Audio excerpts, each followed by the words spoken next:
هغه فرمایله چې یو ما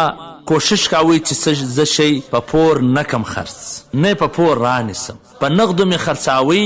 په نغدو مې رانیوی د پور معامله مې نه کول نو چې پر یو چا باندې پور وي یا پر بل چا د پور وي نو دا دواړه د اطمینان خوب نسی کولی ځکه که پر ده باندې پور وي پریشانه وي چې څنګه به وراده کوم که د ده پور پر بل چا پاته وي نو بیا پریشانه وي چې څنګه به ځنکاش نو هغه کوشش دا و چې د پور د معاملې څخه ځان وساتي دویم اصول دا و چې کله مې هم سودا د یو ریټ د زیاتوالي دپاره نه ده ایښې چې ته نن مه خرڅوه سبا به بیا ډېرې وګټي په دا وجه ما مال نه دی پرېښي بس چې هر څو به یې ګټلې ما به خرڅاوي دریم دا چې کله به هم زما په سودا کې یو عیب و ګراک به رالی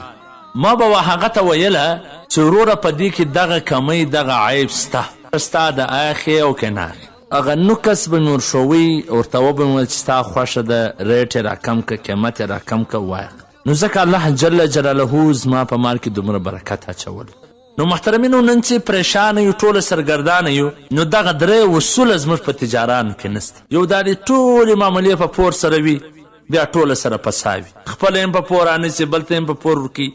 نو بیا هغه د ده پیسې نه خیږي نو بل ته یې څنګه ورکي نو ځکه اطمینان سکون کللی دی دویم دا چې هر یو خپل سټورونه ورته جوړ کړي دي مالونه پکې جمع کړي دي ته وده ګرام بسي ته وده ګرام بسي اخر هغه لاندې راسي بیا ټول مال په تاوان کې ولاړ سي دریم دا چې هر سړی دا کوشش کوي چې یو بل ته دوکه ورکړي په مال کې په شي کې عیب هغه ته نور شي هر یو د دوکې څخه کار اخلي نو ځکه دا درې اصوله نسته نو په مال کې برکت هم نسته که چیرې دا درې اصوله هر تجار په خپل ځان کې راولي